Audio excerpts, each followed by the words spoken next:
Welcome to the show. We have a lot to get through tonight, and my voice is feeling better. Yesterday, if my voice was feeling, I'm gonna take off next week. But if my voice comes back, then it's all next. Then we're doing the show this week. But I'm back. My voice is feeling better. Let's just jump right into COVID. After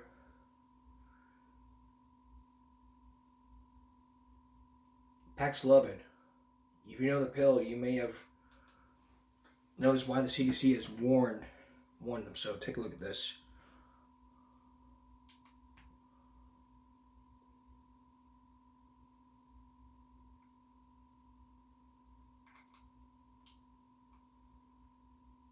Is down. The number of daily cases is more than 5 times.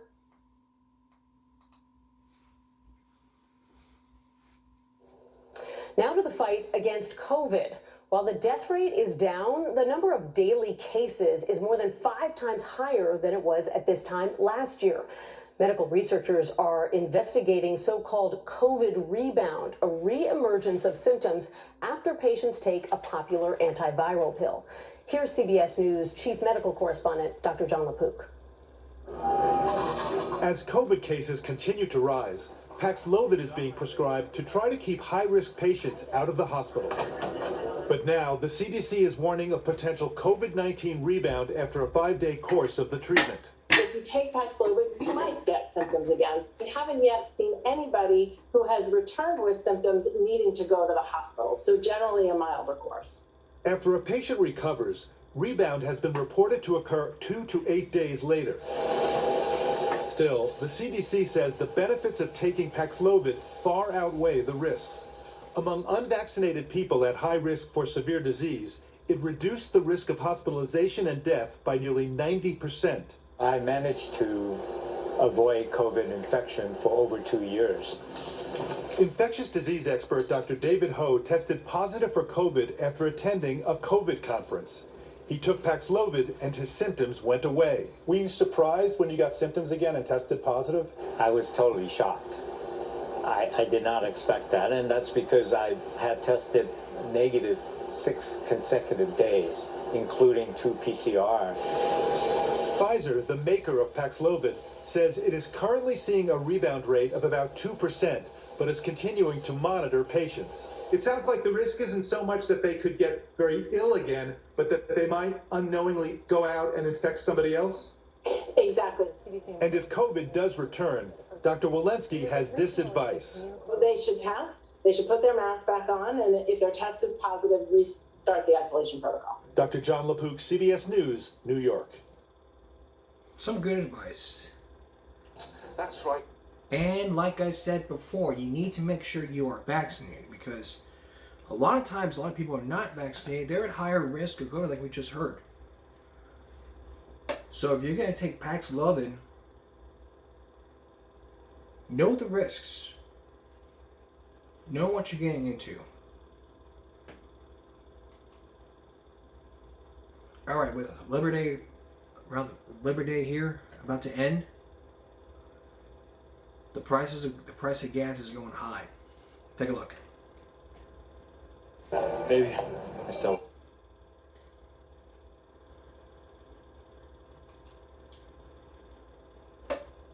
The summer travel season got off to a rough start over the holiday weekend thanks to weather delays and cancellations. CBS's Errol Barnett reports that whether you're flying or driving, it's going to cost you more this year to get away.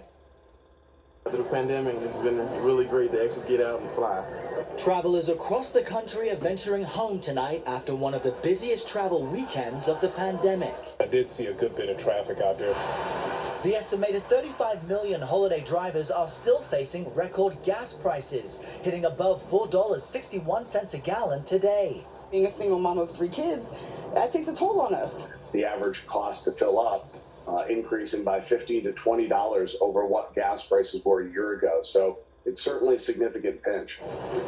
Fuel data website GasBuddy suggests higher costs are not dramatically changing holiday plans. More Americans are going to hit the road this summer versus last summer, Part of the reason, airfare prices have also spiked, with April seeing the largest one-month increase on record and the largest annual jump since 1980. Because the prices were high. Everything was way more expensive. From Thursday to Sunday, more than 8.8 million flyers took to the skies. That's 9% fewer passengers than the same holiday weekend in 2019. For some, vacation plans have downsized.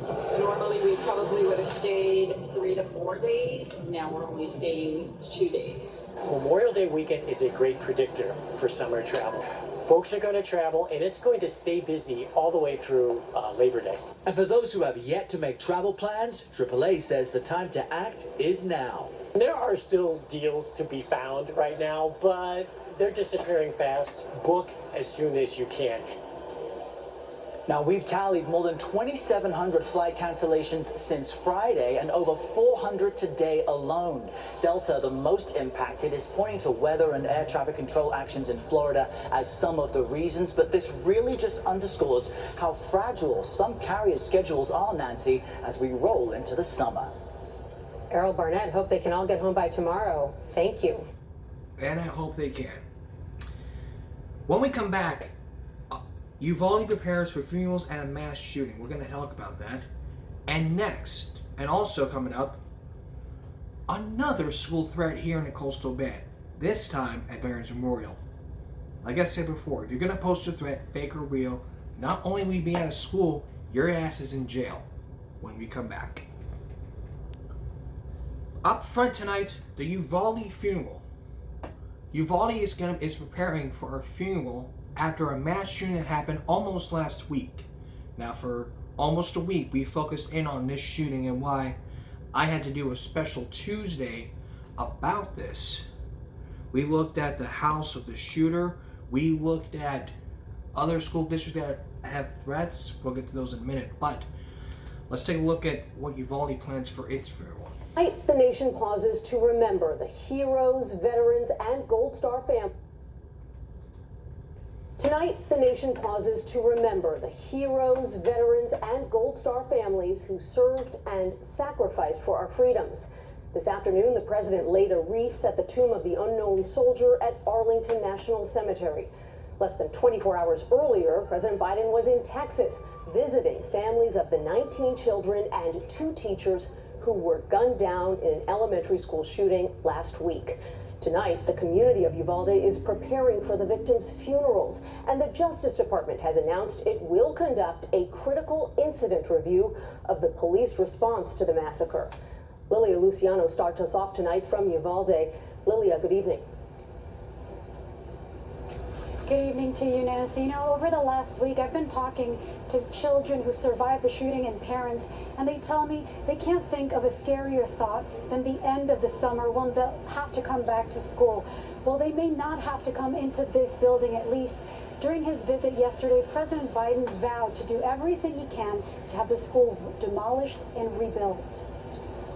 Mourners gathered at this funeral home, just steps from Robb Elementary School. It's the same building where the gunman initially began shooting before his deadly attack on the school.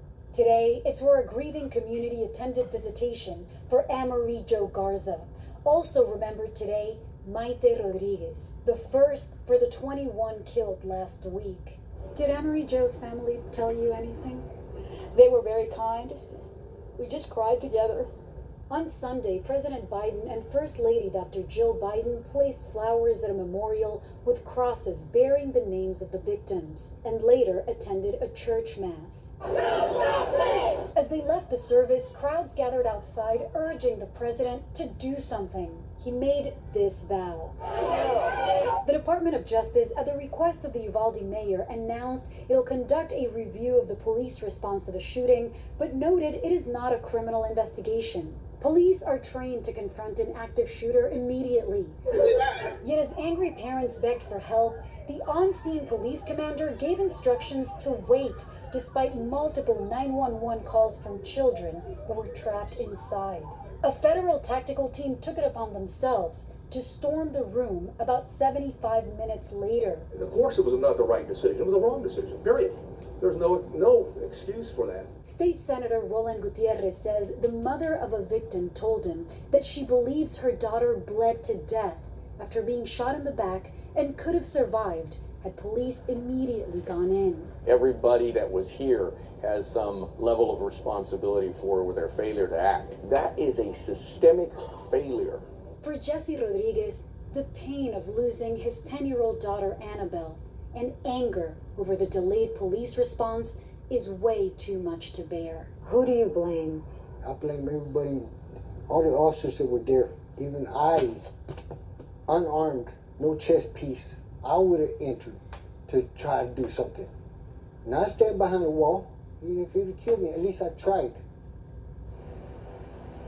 That school district police chief who was in charge of the police response was voted into city council several weeks ago.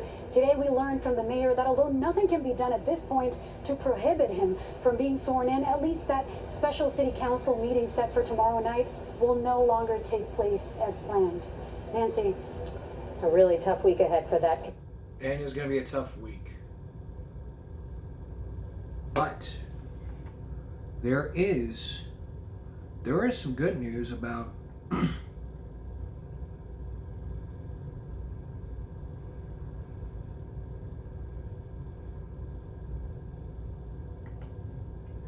about more gun control. But what does Congress have to say about it?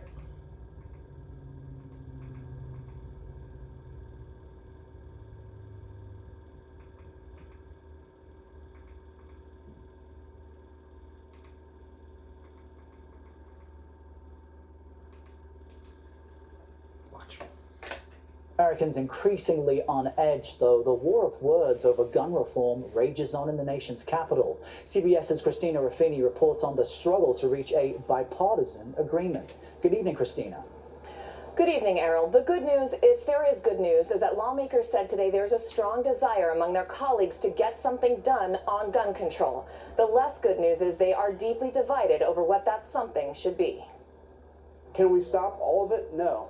Can we mitigate it? Certainly. On separate Sunday shows, Republican Congressman Adam Kinzinger and Democratic Senator Chris Murphy made similar cases for incremental gun control reform. Red flag laws are on the table, background checks expansion and on the table, as well as things like safe storage of guns. Both acknowledging that progress will require compromise from their own parties. I'm willing to, vote for some things that harden our schools that make me a little uncomfortable, frankly, if Republicans are willing to vote to tighten up the nation's firearms. We have to be coming to the table with ways to mitigate 18-year-olds buying these guns and walking into schools. My side's not doing that. But other Republicans have not softened their positions. If you're talking about depriving people of their Second Amendment right to bear arms, well, first, it's unconstitutional. What you're essentially trying to do with the red flag law is enforce the law before the law has been broken. However, Arkansas's Republican Governor Asa Hutchinson, who doesn't support measures like raising the minimum age for purchasing AR-15 style weapons, said today he does support the efforts towards compromise. I think the senators that are coming together in a bipartisan way to talk about what we can agree upon is important. Now, Senator Murphy said there's a limited window of opportunity here, 1 week to get a plan together, or at least a plan for a plan, until Congress is back in session. And now senators are... Across the country, violence continued over the holiday weekend with at least 13 mass shootings resulting in 8 deaths. Back here in Washington, a bipartisan group of lawmakers is trying again to reach even a modest compromise on new gun safety legislation. There are, however, some glimmers of hope this time. Here's CBS's Scott McFarlane. Well, the week that begins after another string of weekend mass shootings from Tennessee to Oklahoma end with a breakthrough on federal gun control legislation. At the White House, President Biden expressed optimism, even invoking Senate Republican leader Mitch McConnell and Texas Republican John Cornyn, who's been tasked with joining bipartisan discussions. But I think there's a realization on the part of rational Republicans, and I consider McConnell a rational Republican, and Cornyn is as well. I think there's a recognition on their part that we can't continue like this. A small bipartisan group of senators led by Connecticut Democrat Chris Murphy planned virtual meetings tomorrow, with Murphy telling Face the Nation the proposals could include tightening the background check system used for some gun purchases and providing federal money for states to set up red flag laws, which allow judges to order guns seized from people deemed dangerous. Right now, parents in this country and kids are desperate for us to do something. They're frightened, they're anxious, and we will just add to their anxiety if nothing happens again. Murphy and Republicans say they're skeptical there are enough votes to ban high-capacity magazines or raise the age for purchasing assault rifles. AR-15s were around for 40 years before they were ever used in any type of mass killing or attack. And so it is about the human heart. It is about identifying the culprits and going after them. There are these preliminary discussions. Does that give your organization optimism? It does. I think this is the most momentum we've ever had in terms of likelihood of getting the 60 votes in the Senate. It's still an uphill fight. Senator Murphy told CBS News he doesn't just want a political messaging bill that shows the differences. He wants a compromise. But Senate Majority Leader Chuck Schumer says one way or another there will be votes on gun control legislation when the Senate returns here next week. Nancy? Those votes will be closely watched. Scott McFarlane at the Capitol. Thank you. And those votes we watch will bring you up to speed. Still ahead, Veterans Memorial School threat that happened today. What we know so far. Then, those red flag laws after an update. Let's bring up to speed now in Oxford. As you know, an Oxford High graduate creates a t-shirt to raise money to show support for families in Uvalde massacre. This was 3 days ago. The recent high school graduate and Oxford copywriter Hannah Gibbons designed a shirt to show Oxford's unending love for supporter of Uvalde. With the great response garnered from those who have seen it, Gibbons is offering the shirt and sweatshirts for sale. All proceeds are going to benefit the staff and students of Rebound Elementary School in Texas. 4 students were killed, 7 people were injured when a human opened fire at Oxford High on November 30th, which is today. Today, it's the 6-month anniversary of the Oxford shooting. 19 children and 2 teachers were killed at Uvalde School on Tuesday, May 24th. If you want to show support for the cause, we will have the link on our newsletter at givemeabreak.substack.com.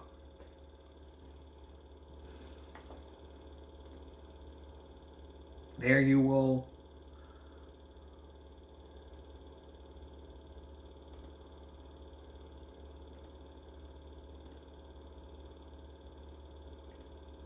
you can get a hoodie, you can get a pullover hoodie, you can get a unisex tee.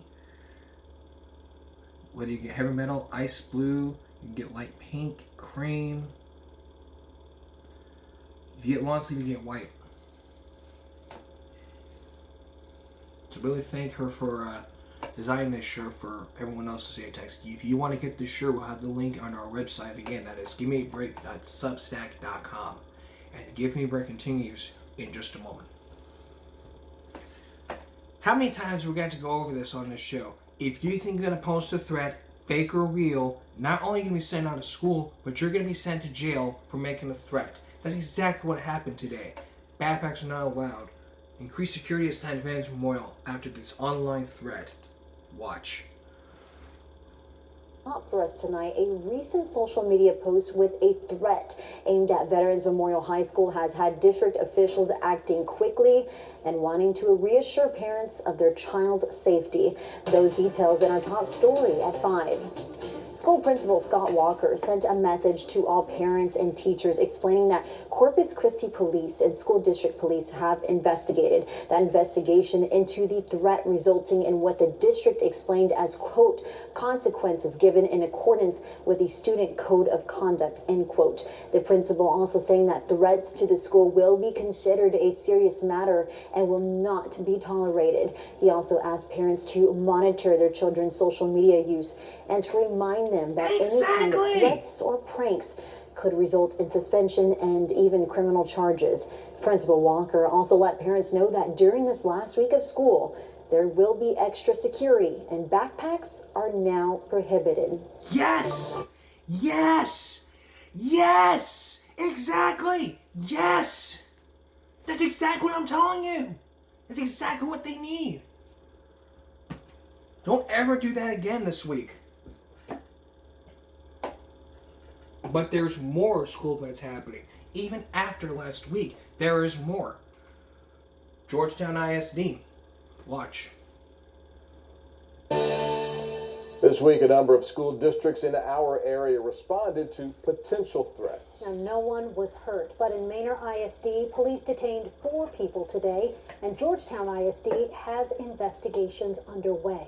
Manor police found 2 social media posts with threatening messages toward Manor ISD schools. Police say they detained 4 people and stepped up enforcement at campuses. District leaders say student absences will be excused tomorrow, and non-essential visitors will not be able to enter Manor ISD schools. Meantime, Georgetown police investigated reports of a firearm on a school bus today. Turned out to be a water gun that just looked real. Georgetown police are also interviewing 2 students who may have created a hit list. In South Texas, 2 other school districts are also responding to threats. Donna ISD canceled classes for the rest of the week because of a, quote, credible threat. 4 students were arrested. Mercedes ISD canceled the rest of the school year because of, quote, continued rumors and threats. A 17-year-old there faces a terroristic threat charge. Oh, man. How about Florida? Less than a week after the deadly shooting in Uvalde, Texas, local law enforcement agencies are investigating a pair of alleged threats. One of them in Hillsborough County. 10 Tampa Bay's Eric Glasser is live in studio with more details and the warning from investigators and mental health specialists. Eric? Yeah, Amber, well, it starts with this heartbreaking and disturbing image out of Lee County. That is where a 10-year-old 5th grader was led away in handcuffs after investigators say they learned about threats made by the boy on Saturday. Apparently, this was a text message threat against Patriot Elementary School in Cape Coral. That's near Fort Myers.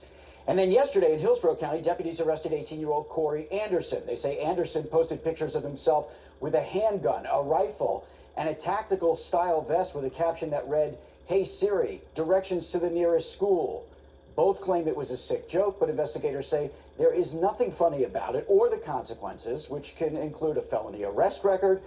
I spoke with a mental health educator who said, unfortunately, we live in a time of video games and social media that often reward bullying or bad behavior, and that for some, this is a twisted way of getting noticed.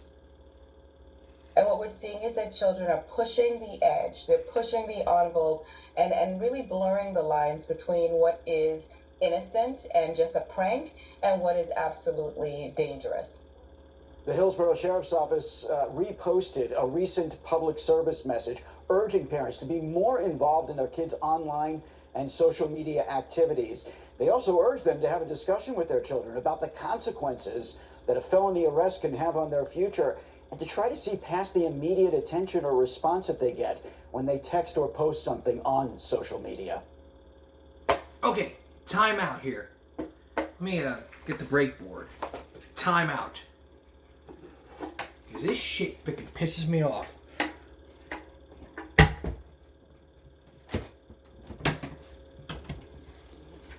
I'm getting the big board this time.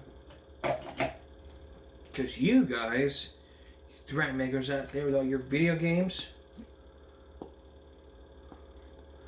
crossed the line. You crossed that line. This is a line right here. You crossed it. And you can't go back from it.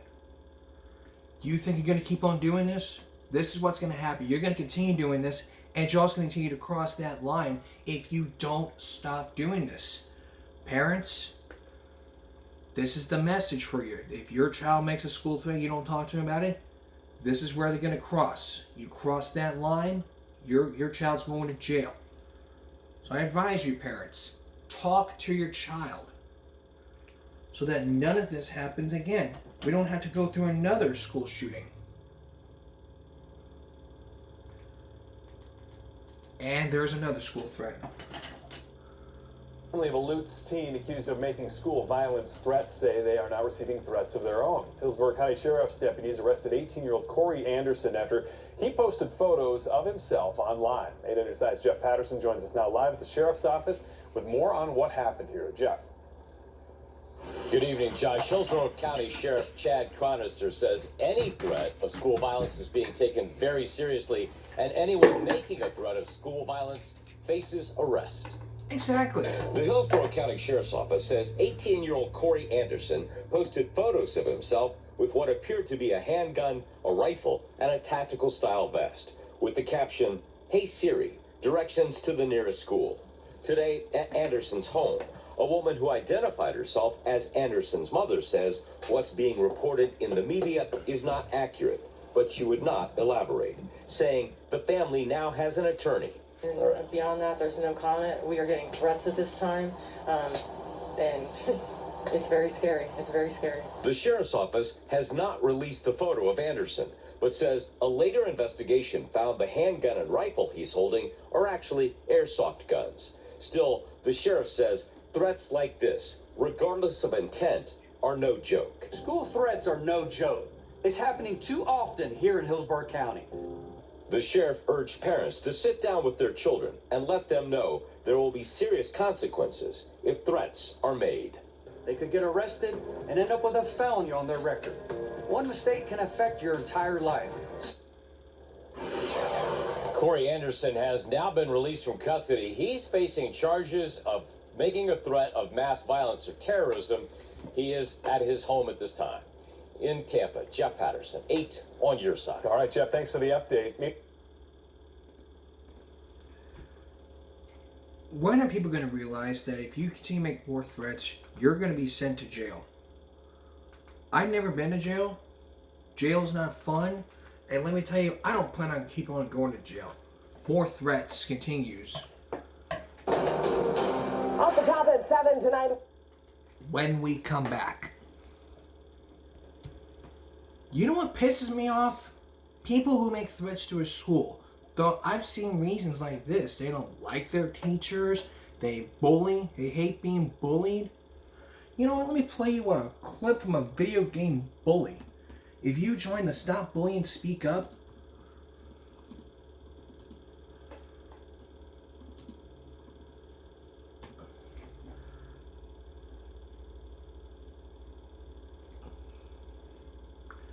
if you've seen the, if you played the game, you would know exactly what I'm talking about. We're following a news alert out of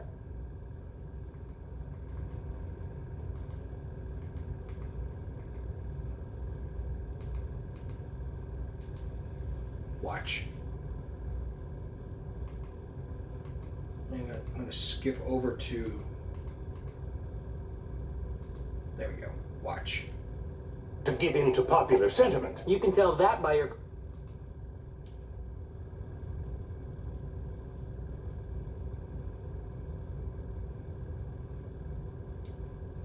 Watch. Ah, Hopkins. Now, I'm not one to give in to popular sentiment. You can tell that by your clothes. What? I'm saying you dress great. Irrelevant. As I said, I am not a people pleaser, but in your case, I'm going to make an exception. An exception? Cool. Yes, you are without a doubt the least popular boy in the school right now. Even that fat child who wets himself is more popular than you. Coincidentally, it has also come to my attention that you are a filthy, dirty, foul-mouthed, awful little vandal. Yeah, well, we already knew that. Very droll. A comedian till the end. Well, you'll have to pursue your comedic talents elsewhere, boy. Bulworth is not for you. I'm not the one who's funny. You know what's funny? You. You're a joke, you old creep. You and your stuck-up, lame-ass school with its bullies and sex-pest teachers. This place is a dump, and you're a big-nosed freak. This school rewards losers and bullies. I just stand up to them. That statement's true. Let's continue on more of the school threats. Latonia, 9th grader, is facing charges after making a threat that caused the last day of school in the district to be canceled. According to our print partner, the Morning Journal, the Latonia police chief says a French teacher reportedly found a threatening word on a slideshow project which had been covered up.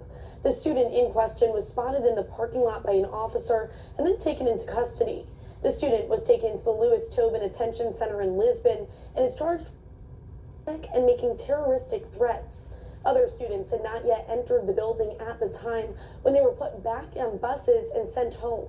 Ultimately, no credible threat was found, but classes were still canceled. Which is good. Extra police will be on the campus of Midview East Intermediate School in Grafton tomorrow morning. That's because a student was apprehended for making a shooting threat. Midview school officials say the threat was investigated by the Lorain County Sheriff's Office and the student was apprehended. It's not clear yet if the threat was credible. And the name will not be released because that person is juvenile.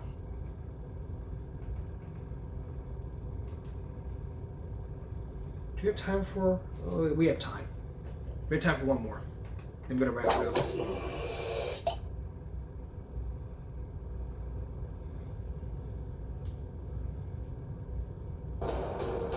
Off the top at 7 tonight, we're following a news alert out of news outside the Churchill High School there in Potomac, Maryland with more. Lindsay.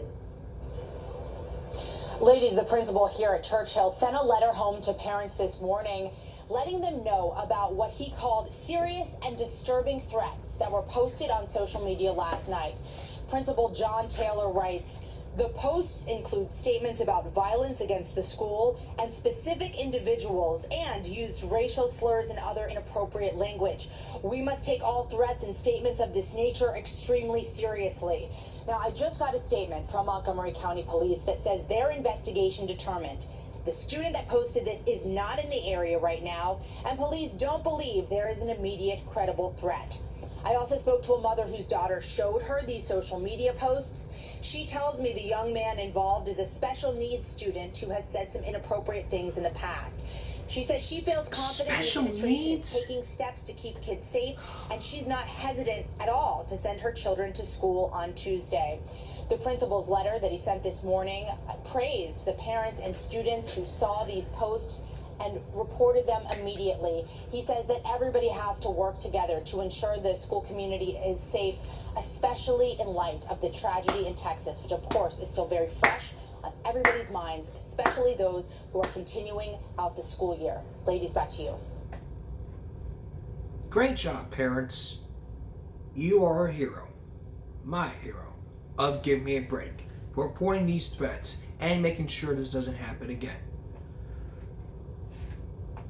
If you'd like to learn more about these threats we've just seen, because we don't have time to share more, if you want to hear my opinion about this, you can visit the Give Me a Break newsletter at givemebreak.substack.com.